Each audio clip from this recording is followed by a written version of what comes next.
விபரீத ராஜயோகம் அடிக்கும். எடப்பாடியிடம் சொன்ன ஜோஷியர். குஷியில் அதிமுக. ராசியான காலமாமே. ஜோசியர் ஒருவர் சொன்ன தகவல் காரணமாக எதிர்க்கட்சி தலைவர் எடப்பாடி பழனிசாமி ஏக குஷியில் இருக்கிறாராம். தொடர் தோல்விகளால் துவண்டு போய் இருந்த முன்னாள் முதலமைச்சர் எடப்பாடி பழனிசாமிக்கு இது தெம்பை கொடுத்துள்ளதாம். அதிமுகவிற்கு நெருக்கமான வட்டாரங்கள் தெரிவித்துள்ள தகவலின்படி, புகழ்பெற்ற ஒரு ஜோதிடர் எடப்பாடி பழனிசாமிக்கு 2026 பொங்கலுக்கு பிறகு நல்ல காலம் தொடங்கும் என்றும், கடினமான காலம் முடிவுக்கு வருவதாகவும் தெரிவித்துள்ளார். எடப்பாடி பழனிசாமி கடந்த 6-7 வருடங்களாகவே தொடர் தோல்விகளை சந்தித்து வருகிறார். 2 லோக்சபா தேர்தல் தோல்வி, 1 சட்டசபை தேர்தல் தோல்வி, 7க்கும் மேற்பட்ட இடைத்தேர்தல் தோல்விகளை அவர் சந்தித்துள்ளார். அதோடு செங்கோட்டையன் தொடங்கி பல நிர்வாகிகள் விலகல் காரணமாக உட்கட்சி ரீதியாகவும் துவண்டு போய் உள்ளார். இப்படிப்பட்ட நிலையில்தான் ஜோசியர் ஒருவர் சொன்ன தகவல் காரணமாக எதிர்க்கட்சி தலைவர் எடப்பாடி பழனிசாமி ஏக குஷியில் இருக்கிறாராம். உங்களுக்கு விபரீத ராஜயோகம் அடிக்கும் என்று அந்த ஜோசியர் எடப்பாடி பழனிசாமியிடம் கூறியுள்ளாராம். அந்த ஜோதிடர் எடப்பாடி பழனிசாமியின் அரசியல் வாழ்வில் வெற்றி, ஸ்திரத்தன்மை மற்றும் புத்துணர்ச்சியுடன் கூடிய செல்வாக்கை கொண்டு வரும் ஒரு வலுவான ராஜயோகம் காலம் நெருங்குவதாக கூறியுள்ளதாக தெரிகிறது. இந்த கணிப்பு 2026 பொங்கலுக்கு பிந்தைய காலகட்டத்தில் ஏற்படும் என்று கூறியுள்ளார். 2026ஆம் ஆண்டை ஒரு திருப்பு முனையாக சுட்டிக்காட்டி, கடந்த ஆண்டுகளில் சந்தித்த பின்னடைவுகள் படிப்படியாக மறையும் என்று கூறியுள்ளார்.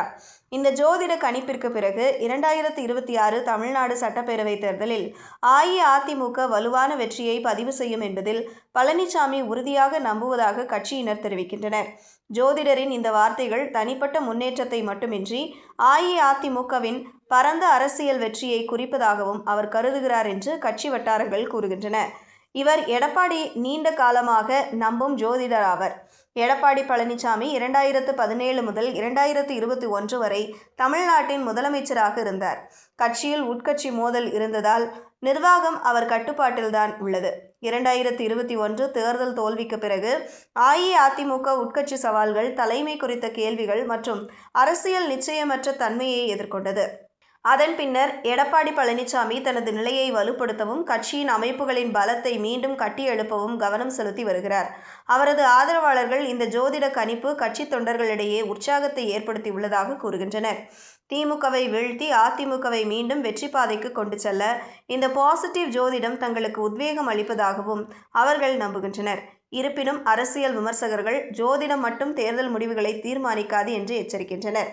கூட்டணிகள், பிரச்சார உக்தி, மக்கள் மனநிலை மற்றும் ஆளும் அரசின் செயல்பாடு ஆகியவை 2026 தேர்தல்களில் முக்கிய பங்கு வகிக்கும் என்று அவர்கள் சுட்டிக்காட்டுகின்றனர்.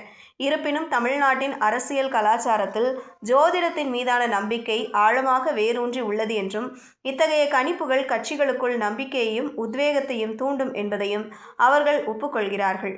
முன்பு இருந்த எம்ஜிஆர் தொடங்கி இப்போது விஜய் வரை பலரும் ஜோதிடத்தை தீவிரமாக நம்புகிறார்கள். அப்படி இருக்க எடப்பாடி நம்புவதில் தவறில்லை என்று வாதம் வைக்கின்றனர்.